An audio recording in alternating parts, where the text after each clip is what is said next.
সকলকে স্বাগত। গতকাল আমরা মাধ্যমিকের 2020-21 সালের এবিটিএ টেস্ট পেপারের 68 পেজের এমসিকিউ, শূন্যস্থান পূরণ এবং সত্য মিথ্যা অর্থাৎ 1, 2 এবং 3 দাগের অঙ্কগুলো করেছিলাম। আজকে আমরা 4 দাগের যে 2 নম্বরের শর্ট কোশ্চেনগুলো আছে সেগুলো করার চেষ্টা করব। তাহলে প্রথমেই আমরা 4-এর 1 দাগের অঙ্ক দিয়ে শুরু করি। কি বলেছে অঙ্কটা একবার দেখে নিই। 1 বছর পরে আসল ও সুদাসলের অনুপাত 10:12 হলে বার্ষিক শতকরা সুদের হার কত? কি বলেছে? সুদাসলের অনুপাত হচ্ছে 10:12। তাহলে আমি ধরেই নিতে পারি যে আসল হচ্ছে 10x টাকা এবং সুদাসল যেহেতু 12 আছে মানে 12x টাকা। আমরা অনুপাত থাকলে কিন্তু এইভাবে ধরতেই পারি। তাহলে আসল যদি 10x হয় এবং সুদ আর আসল মিলে যদি 12x হয় তাহলে সুদটা কত আমরা নিশ্চয়ই বের করে নিতে পারবো। সুদ আসল থেকে যদি আমরা আসলটাকে বিয়োগ করে দিই তাহলেই কিন্তু আমাদের সুদটা বেরিয়ে যাবে। তাহলে 12x থেকে আমরা 10x বিয়োগ করে দিলাম, সুদ পেয়ে গেলাম। সুদ কত? 2x টাকা। আর 1 বছর পরে বলেছে, অতএব সময় কত? সময় নিশ্চয়ই 1 বছর। আর ধরে নিলাম সুদের হার বের করতে বলেছে, সেটাই ধরে নিলাম সুদের হার হচ্ছে R%। এবার আমরা জানি আমাদের একটা সূত্র আছে, সরল সুদ কষার আমরা জানি I = PRT/100। আই কি? আই হচ্ছে সুদ। তাহলে এখানে সুদ কত? 2x বসিয়ে দিলাম, 2x। পি হচ্ছে আসল, এখানে আসল কত? আসল হচ্ছে 10x, বসিয়ে দিলাম 10x। সুদের হার তো আরই তো বের করতে বলেছে, তাহলে আরটাকে আমরা আর রেখে দিই। ইন্টু টি হচ্ছে সময়, সময় কতটা? 1 বছর, লিখে দিলাম 1 বছর বাই 100। এখানে আমরা দেখতে পাচ্ছি এক্স আর এক্স দুপাশ থেকে কিন্তু কেটে যাবে এবং এই শূন্য একটা শূন্য কেটে দেওয়া যেতে পারে। তাহলে যদি আমরা কোনাকুনি গুণ করি তাহলে 10-এর সঙ্গে 2 গুণ হয়ে গিয়ে কি হবে? 20 ইকুয়াল টু ডান দিকে কত থাকবে? আর 1 গুণ করলে আর ইকুয়াল টু কত হলো? 20।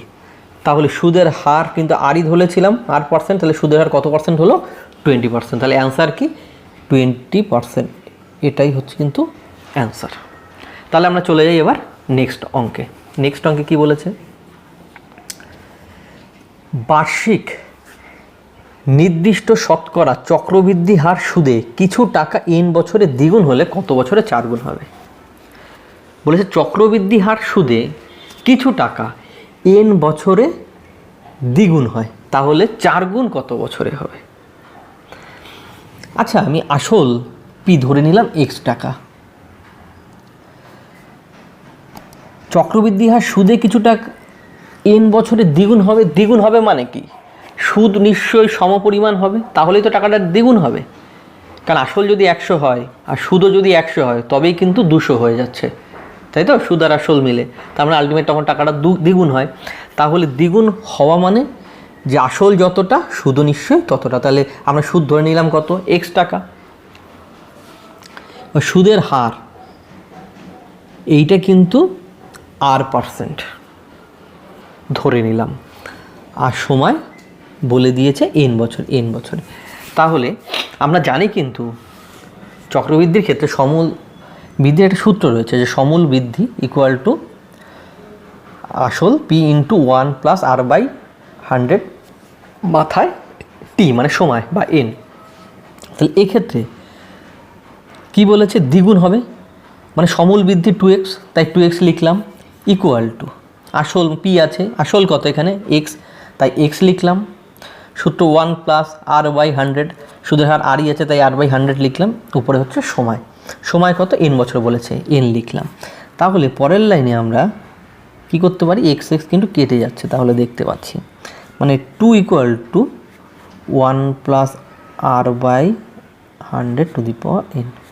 আচ্ছা, একটা কাজ করি, যদি দুপাশে আমি পাওয়ার 1/n নিলাম। কত নিলাম? 1/n। আমরা দুপাশে তো সেম পাওয়ার নিতে পারি।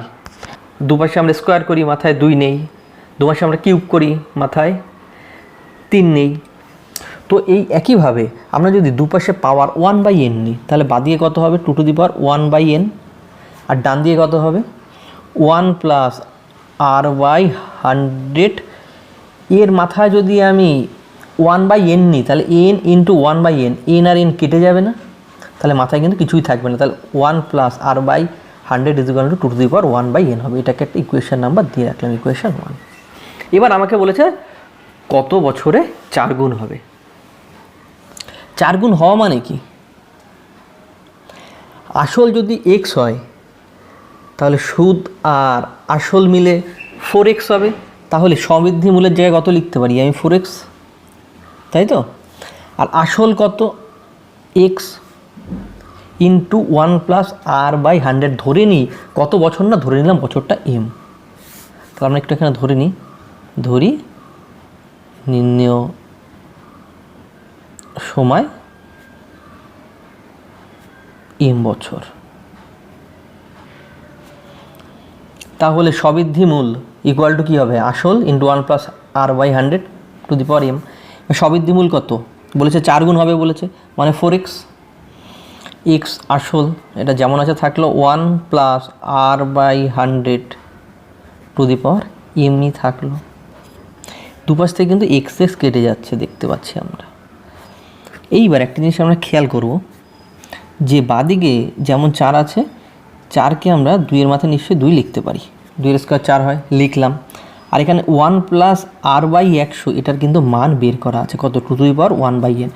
এই জায়গাটাতে 1 প্লাস r/100 জায়গায় আমরা লিখে দিলাম 1/2^1/n, তার মাথায় কিন্তু পাওয়ার m আছে, এর মাথায় পাওয়ার m, তাহলে ব্যাপারটা কত দাঁড়াবে, 2 এর স্কোয়ার ইজ ইকুয়াল টু 2^, mটা নিশ্চয়ই উপরে হবে m/n।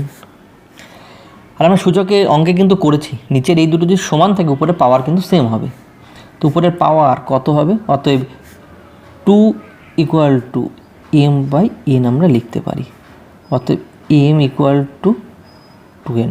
আমরা কিন্তু সময়টাকে m বছরই ধরেছিলাম নির্ণয় সময়, আর সেটার মান কত বেরোলো 2n।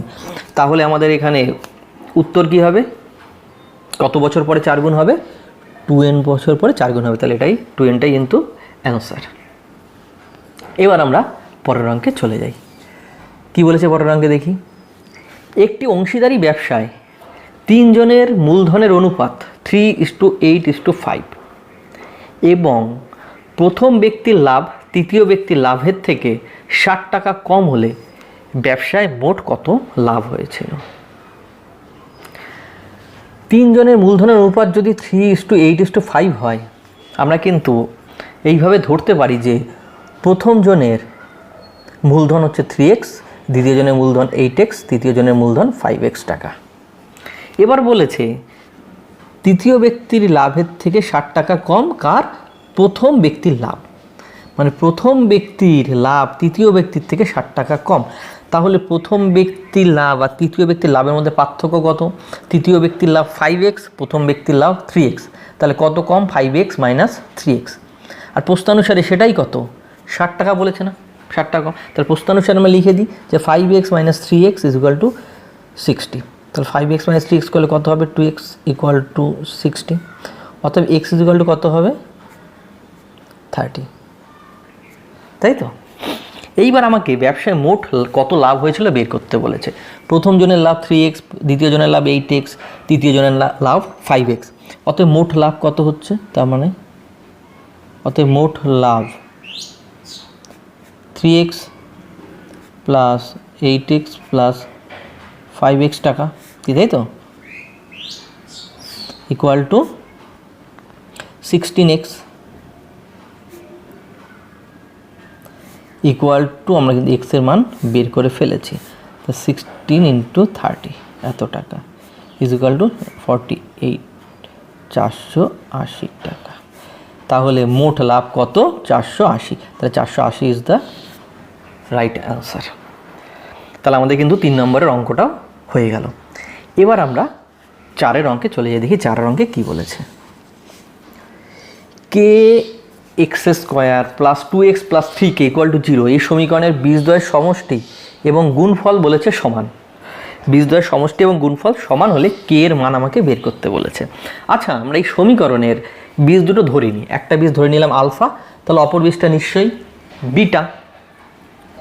আর আমরা কিন্তু জানি যে কোনো সমীকরণের দুটো বীজ এবং আলফা এবং বিটা হলে বীজদ্বয়ের সমষ্টি মানে বীজদ্বয়ের যোগফল কি হয়, যে এক্সের যে সহগ থাকে সেটা বাই এক্স স্কোয়ারের যে সহগ থাকে সেটা অবশ্যই সামনে একটা মাইনাস, তাই তো? এই সূত্র আমরা জানি যে দুটো বীজের যোগফল কি হবে, মাইনাস এক্সের সহগ বাই এক্স স্কোয়ারের সহগ, আমরা তাই লিখলাম।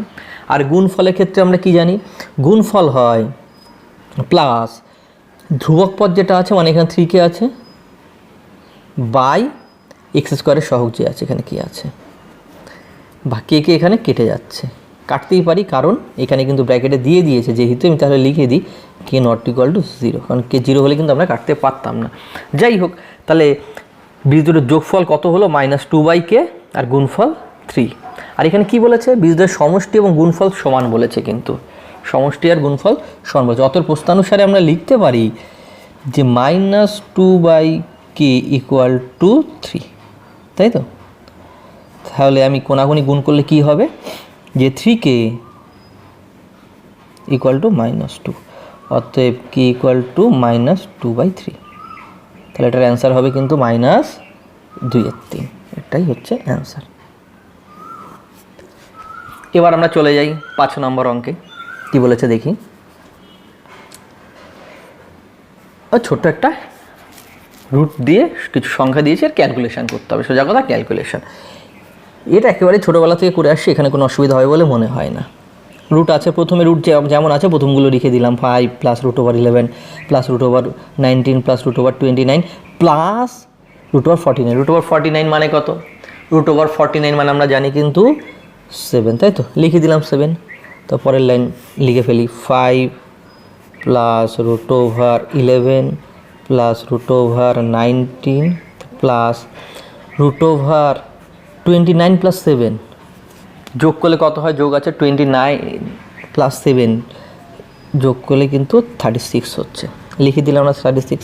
আবার লিখি √5 প্লাস 11 প্লাস √19 প্লাস √36 মানে আমরা প্রত্যেকে জানি 6, তাহলে √5 প্লাস √11 প্লাস √19 আর 6 কত হবে 25 ইকুয়াল টু √5 যেমন আছে থাকলো প্লাস √11 প্লাস √25 মানে কত, √25 মানে 5 ইকুয়াল টু √5 প্লাস √11 আর 5 কত যোগ করলে কত আমরা জানি 16, মানে √5 প্লাস √16 মানে 4, মানে √9, আর √9 মানে আমরা জানি 3। তো তার মানে আমাদের কিন্তু 5 নম্বর অঙ্ক হয়ে গেল। তাহলে 5 দাগের অ্যান্সার কত আসছে, জাস্ট 3, এটাই হচ্ছে এর অ্যান্সার। এবার তাহলে আমরা করি পরের অঙ্কটা, দেখি 6 দাগের অঙ্কটা কি বলেছে।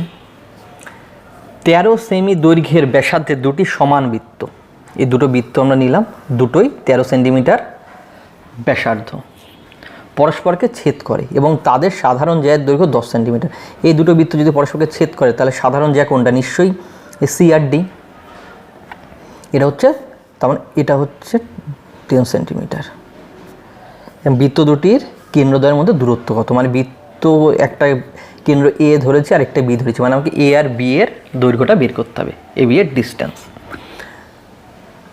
আচ্ছা, আমরা এ আর সিটাকে যুক্ত করে দিলাম, এসি যুক্ত করে দিলাম। এ আর সি কি, তার মানে কিন্তু ব্যাসার্ধ, এটাই নিশ্চয়ই ব্যাসার্ধ। আর 13 সেমি দৈর্ঘ্যের ব্যাসার্ধ বলেছে এই বৃত্তটা, তার মানে এসি এর দৈর্ঘ্য কত, নিশ্চয়ই 30 সেন্টিমিটার। আচ্ছা, আমরা কিন্তু এটা পড়েছি যে দুটো বৃত্ত যদি পরস্পরকে ছেদ করে তাদের সাধারণ জ্যায় এবং তাদের কেন্দ্রদ্বয়ের সংযোগ সরল রেখা এরা কিন্তু পরস্পর লম্ব হয় এবং এই সিডিকে কি সমান দুটো অংশে বিভক্ত করে, মানে সিই ইকুয়াল টু কিন্তু ইডি হয়ে যায়। তো সেক্ষেত্রে সিডি যদি 10 সেন্টিমিটার হয়, যেহেতু সিডি ইকুয়াল টু 10 সেন্টিমিটার, অতএব সিই কত হবে, তো সি ইকুয়াল টু 10/2 সেন্টিমিটার নিশ্চয়ই, দ্যাট ইজ 5 সেন্টিমিটার, তাই তো? এবার একটা অদ্ভুত ব্যাপার দেখো, এইটা তো আমরা জানি লম্ব হয় মানে 90 ডিগ্রি, তাহলে এই ত্রিভুজটা কিন্তু সমকোণী হয়ে যাচ্ছে। সমকোণী ত্রিভুজ AEC-তে আমরা কি লিখতে পারি? AE square plus CE square equal to AC square, পারি তো? কারণ এটা যখনই সমকোণী ত্রিভুজ হয়ে গেল, এটা অতিভুজ হয়ে গেল, আর এটা স্কোয়ার, অতিভুজ স্কোয়ার ইকুয়াল টু এটা স্কোয়ার প্লাস এইটা স্কোয়ার, তাই আমরা লিখলাম। এই এর মানটাই কিন্তু আমাদেরকে বের করতে হবে। এই যেমন আছে রেখে দিলাম, এই স্কোয়ার প্লাস CE কত, CE এটা যদি 10 হয়, CEর মান কত আমরা নিশ্চয়ই পেয়ে গেলাম 5 সেন্টিমিটার, মানে 5 স্কোয়ার ইকুয়াল টু AC কত 13 centimetre square, or AE square equal to কত হবে 13 স্কোয়ার মাইনাস 5 স্কোয়ার। 13 স্কোয়ার মানে আমরা কত জানি 169 মাইনাস 5 স্কোয়ার উপাশে চলে গেলে 5 স্কোয়ার মানে 25 মানে মাইনাস 25। 169 থেকে 25 যদি আমরা বিয়োগ করি কত পাবো 144। তো এই স্কোয়ার যদি 144 হয়, এই কত হবে? নিশ্চয়ই এর বর্গমূল হবে, এটারও তার মানে বর্গমূল হবে। 144-এর বর্গমূল করলে কত আমরা জানি 12। তার মানে এই এর দৈর্ঘ্য কিন্তু 12। ই থেকে এ দূরত্ব যতটা, ই থেকে বি এর দূরত্ব নিশ্চয়ই ততটা হবে, কারণ দুটোই কিন্তু সমান ব্যাসার্ধের বৃত্ত। আমাকে তো AB বের করতে দিয়েছে, তাই না, দূরত্ব। তাহলে AB ইকুয়াল টু কত হবে? নিশ্চয়ই এর double, 2 × 12 centimetre equal to 24 centimetre. তাহলে অ্যান্সার কি? অ্যান্সার হচ্ছে 24 সেন্টিমিটার, এটাই কিন্তু অ্যান্সার। তাহলে বৃত্তের কেন্দ্রদ্বয়ের মধ্যে দূরত্ব কত? 24 সেন্টিমিটার। এবার আমরা চলে যাই নেক্সট অঙ্কে। একটি বৃত্তে দুটি জ্যা AB এবং AC পরস্পর লম্ব, এই দুটো পরস্পর লম্ব বলেছে, মানে এটা কিন্তু 90 degree. AB 4 centimetre, AB 4 centimetre, AC 3 centimetre, মানে AC এইটুকু 3 সেন্টিমিটার। আমাকে কি বের করতে বলেছে? বৃত্তটির ব্যাসার্ধের দৈর্ঘ্য, বৃত্তের ব্যাসার্ধ দৈর্ঘ্য বার করতে বলেছে। আচ্ছা, AB আর AC যখন বলেছে পরস্পর লম্ব, সঙ্গে সঙ্গেই আমাদের মাথায় কিন্তু একটা জিনিস চলে আসবে এবং আমাদের চোখেও সেটা পড়বে। সেটা কি? সেটা হচ্ছে আমরা জানি কি যে অর্ধবৃত্তস্থ কোণ সমকোণ হয়। কি বললাম? অর্ধবৃত্তস্থ কোণ সমকোণ হয়। আর এটা বলে দিয়েছে সমকোণ, এটা যখন সমকোণ তাহলে নিশ্চয়ই এই কোণটা অর্ধবৃত্তস্থ কোণ। এটা অর্ধবৃত্তস্থ হওয়া মানে এরা C আর B যদি আমি যুক্ত করি, এই যে বৃত্তটা তৈরি হবে মানে অর্ধবৃত্ত, এটা নিশ্চয়ই অর্ধবৃত্ত হতে হবে, নাহলে তো এটা অর্ধবৃত্তস্থ কোণ হবে না। আর যখনই CBAC এই পোর্শনটার অর্ধবৃত্ত হলো, তার মানেই কিন্তু CB নিশ্চয়ই ব্যাস, CB নিশ্চয়ই ও বিন্দু দিয়ে যাবে, মানে কেন্দ্র দিয়ে যাবে, তাই তো? তাহলে যখন এটা অর্ধবৃত্তস্থ আমি পেয়ে গেলাম 90 ডিগ্রি, তার মানে অর্ধবৃত্তস্থ, তার মানে কিন্তু এই CB হচ্ছে এই যে বৃত্তের ব্যাস। তার মানে আমাকে CBর দৈর্ঘ্য বার করতে পারলেই কিন্তু ব্যাসার্ধের দৈর্ঘ্য বের করতে পারবো। আর এই যে ত্রিভুজ, সমকোণী ত্রিভুজ, তার মানে এটা সমকোণী ত্রিভুজ ACBতে বলতেই পারি যে BC square is equal to 8 square plus 8 square. কারণ তাহলে আমরা কি লিখব? যে ACBতে, ত্রিভুজ ACBতে BC square equal to AB square plus AC square. Just বসিয়ে দিই, BC square is equal to, জানি না কারণ এটা আমাকে বের করতে হবে, লিখে দিলাম। AB স্কোয়ার কত? 4 স্কোয়ার প্লাস AC স্কোয়ার কত? 3 স্কোয়ার। তাহলে কত হবে? 4 স্কোয়ার মানে 16, 3 স্কোয়ার মানে 9, और BC square is equal to 25, और BC কত হবে? তার মানে এখানে বর্গমূল করবো আর 25কে বর্গমূল করলে 5। তাহলে BC এর মান কিন্তু কত হয়ে গেল? 5। অর্থাৎ বৃত্তের ব্যাস 5 সেন্টিমিটার হয়ে গেল। আমাকে এবার যখন ব্যাসার্ধ বলেছে, অতএব ব্যাসার্ধ কত হবে? নিশ্চয়ই ব্যাসের হাফ, মানে 5/2 সেন্টিমিটার বা 2.5 সেন্টিমিটার লিখতে পারি আমরা। এটা হচ্ছে ব্যাসার্ধ, এটাই তার মানে এটা অ্যান্সার। এবার চলে যাব আমরা পরের অঙ্কে। কি বলেছে? এটাও একটা জ্যামিতির প্রবলেম দেখতে পাচ্ছি। এ বি সি ডি একটা বৃত্তস্থ চতুর্ভুজ, বলেছে এ বি সি ডি একটা বৃত্তস্থ চতুর্ভুজ যার কোণ বি সি ডি 100 ডিগ্রি, যার কোণ বি সি ডি ও এই কোণটা বলেছে 100 degree, B C D 100 degree, কোণ এ বি ডি 70 ডিগ্রি, কোণ এ বি ডি এটা বলেছে 70 ডিগ্রি। কোণ এডিবির মান বের করতে হবে, কোণ এডিবি, এডিবি কোণটা এডিবি মানে এই কোণটা, তাই তো, এডিবি এই কোণটা আমাকে বের করতে বলেছে। কী করে বের করব? আচ্ছা, আমরা কিন্তু জানি এটা একটা বৃত্তস্থ চতুর্ভুজ, যখন বৃত্তস্থ চতুর্ভুজের বিপরীত কোণ কী হয়, পরস্পর সম্পূরক হয়। তাহলে বিপরীত কোণ এটার সঙ্গে এটা নিশ্চয়ই বিপরীত কোণ, তাহলে এই দুটো পরস্পর সম্পূরক। সম্পূরক মানে কি, কোণ দুটো সমষ্টি 180।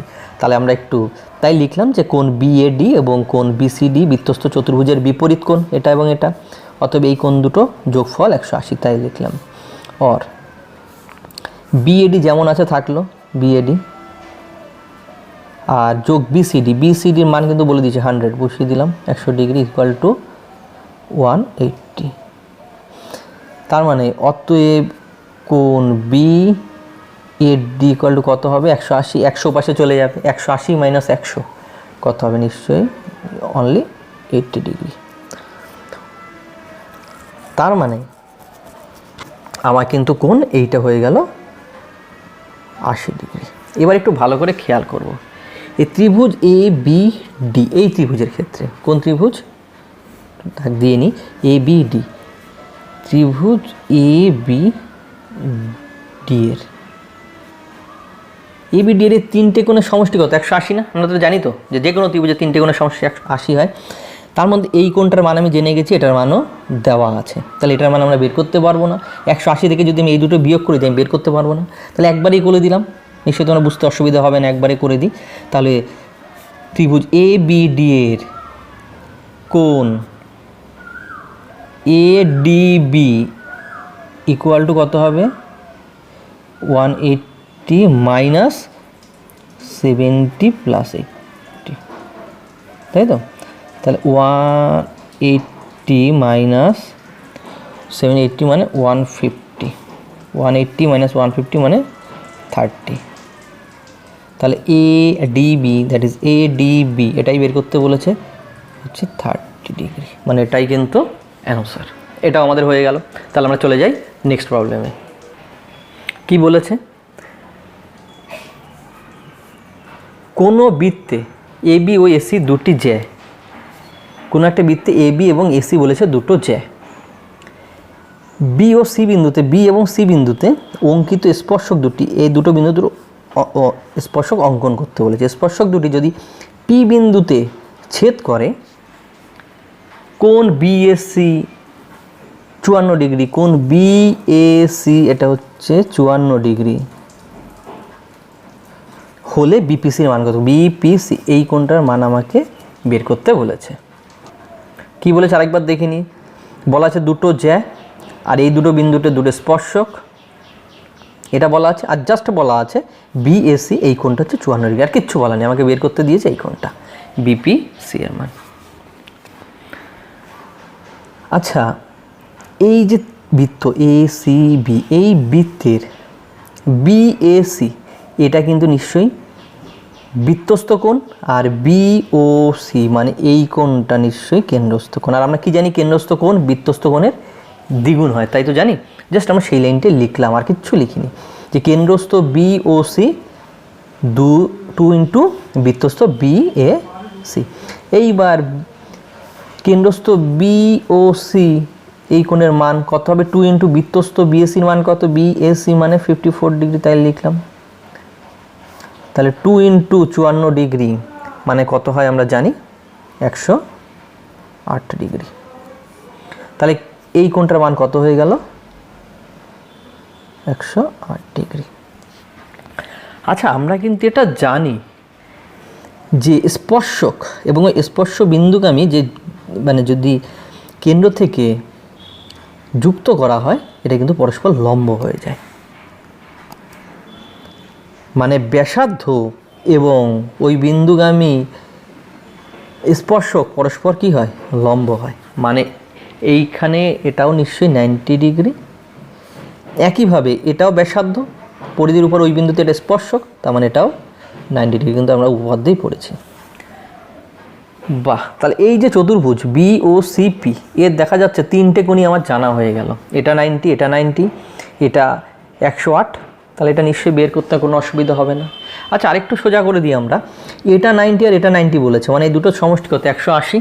তার মানে আমার একটা চতুর্ভুজের চারটে কোণের সমষ্টি কত? 360। তার মধ্যে এই দুটো 180 বাদ চলে গেল, মানে জাস্ট 180 থাকছে, অর্থাৎ এইটার এইটার সমষ্টি কিন্তু 180। অতএব একবারই লিখে দিলাম, আর বেশি আমরা লিখলাম না এই অঙ্কটার ক্ষেত্রে। অতএব কোণ BPC ইকুয়াল টু কত হবে? 180, কারণ এইটার এটা মিলে 180 হচ্ছে, 180 মাইনাস 108 ডিগ্রি বিয়োগ করলে কত হবে? 72 ডিগ্রি। তার মানে এটা হচ্ছে 72 ডিগ্রি। এটাই কিন্তু আমাকে বের করতে বলেছে, মানে এটাই কিন্তু অ্যান্সার। তাহলে আমাদের কিন্তু 9 দাগের অঙ্কও হয়ে গেল। এবার আমরা করব 10-এরটা কী বলেছে? ছোট্ট একটা অঙ্ক 10-এরটা দেখতে পাচ্ছি আমরা। কি বলেছে? একটা ঘনকের ভিতরে দীর্ঘতম 6√3 সেমি দৈর্ঘ্যের একটি দণ্ড রাখা যায়, ঘনকটির আয়তন কত?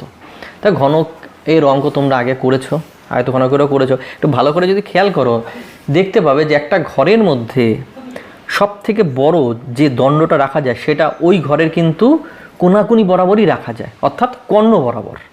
তার মানে দীর্ঘতম 6√3 সেমি দৈর্ঘ্যের একটা দণ্ড রাখা যায়, মানে ওই ঘনকটার কিন্তু কর্ণের দৈর্ঘ্যই 6√3। তাই আমরা একটু ধরে নিলাম ঘনকটার একটা বাহুর দৈর্ঘ্য a সেন্টিমিটার, অর্থাৎ কর্ণের দৈর্ঘ্য কি আমরা জানি, সূত্র আছে a√3। এবার প্রশ্নানুসারে আমরা কী লিখতে পারি? তার মানে প্রশ্নানুসারে লেখা যায় যে এই কর্ণের দৈর্ঘ্য a√3 ইকুয়াল টু কিন্তু 6√3।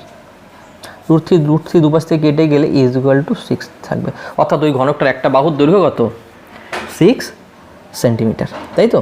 আয়তন বের করতে দিয়েছে, অথবা আয়তন কত হবে? আয়তনের সূত্র আমরা জানি, আয়তনের সূত্র কি?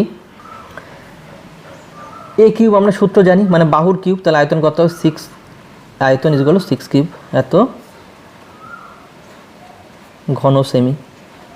আর 6 কিউব মানে আমরা প্রত্যেকেই জানি 216 ঘন সেমি। তাহলে এটাই অ্যান্সার। তাহলে অ্যান্সার কত? 216। তাহলে আমাদের কিন্তু 10 দাগের অঙ্ক হয়ে গেল।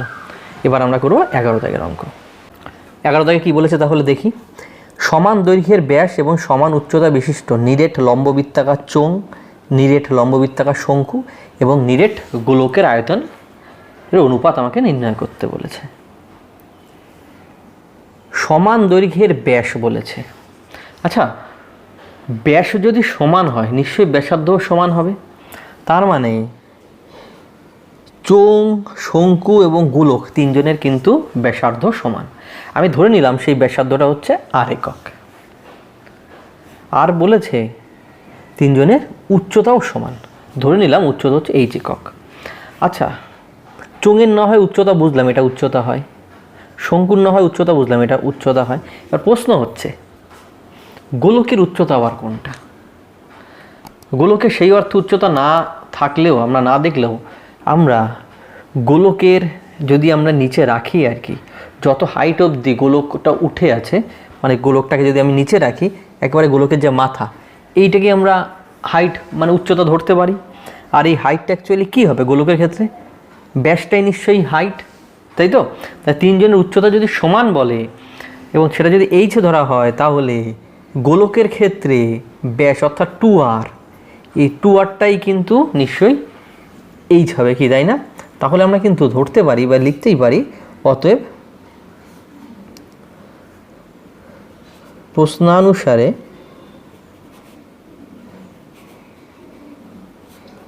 h is equal to 2r। আর এই তো লিখতে রেখে ইকুয়েশন 1 দিয়ে রাখলাম। এইবার চোঙের আয়তন বের করব। চোঙের আয়তনের সূত্রটা আমরা কি জানি? চোঙের আয়তনের সূত্র হচ্ছে পাই r² h ঘন একক। শঙ্কুর আয়তন আমরা জানি 1/3 পাই r² h ঘন একক। আমরা গোলকের আয়তনও জানি, গোলকের আয়তন কি? 4/3 পাই r কিউব ঘন একক। এইবার বলেছে তাদের আয়তনের অনুপাত। আয়তন অনুপাত তাহলে কি হবে? চোঙের আয়তন নিশ্চয়ই কী হবে, পাই আর স্কোয়ার এইচ লিখে দিলাম ইস টু শঙ্কুর আয়তন 1/3 পাই আর square H is to 4/3 pi R cube. আচ্ছা, দেখতে পাচ্ছি আমরা পাই কিন্তু তিনটে জায়গা থেকে কেটে যাচ্ছে, তাই তো? আর এখানেও আর স্কোয়ার আছে, এখানেও আর স্কোয়ার আছে, এখানে আর কিউব আছে, মানে আর স্কোয়ার যদি তিনটেকে ভাগ করা হয় তাহলে এখানে জাস্ট এইচ পড়ে থাকবে, এখানে h/3 পড়ে থাকবে, এখানে 4/3 আর পড়ে থাকবে, তাই তো? এইবার এই যে h=2r আছে, এই দু জায়গাতে এইচের জায়গাতে এই মান দুটো বসিয়ে দিই। তো h=2r ইস টু এটাও 2r/3 ইস টু 4/3r। এখন আমি দেখতে পাচ্ছি তিন জায়গাতেই কিন্তু আর আছে, আর কেটে দিতে পারি। আর এখানে 2 আছে, আমি 2 দিয়ে যদি কাটি এখানে কত হবে, 1 হবে, এখানেও 1 হবে, এখানে এটা কিন্তু 4টা 2 হয়ে যাবে 2 দিয়ে যদি তিনটেকে ভাগ করে দিই, তাই তো? মানে এই 2 থাকবে না, এই 2 থাকবে না, আর এটার জায়গায় 2 হবে। এবার একটু ভালো করে দেখবো আমরা, প্রত্যেকটা নিচে কত আছে, 3 আছে না?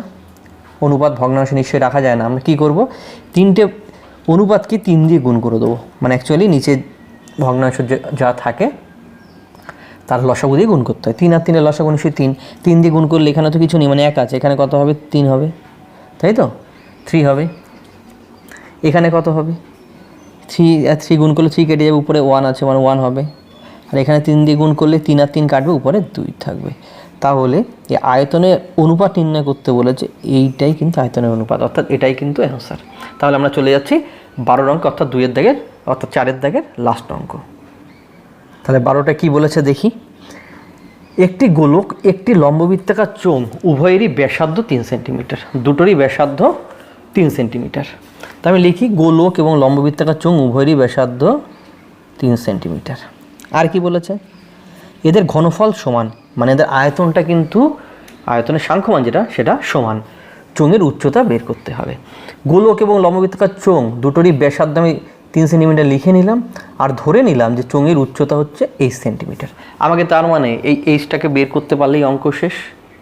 এবার গোলকের আয়তন কত, গোলকের আয়তন আমরা জানি 4/3 পাই ব্যাসার্ধ কিউব, ব্যাসার্ধ কত এখানে 3 মানে 3 কিউব, এত ঘন semi.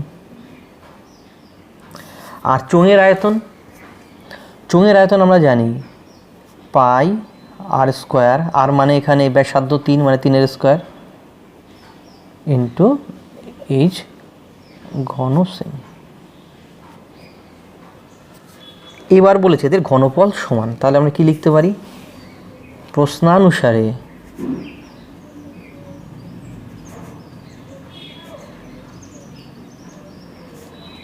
Four by three pi 3 cube equal to pi into 3 square into H.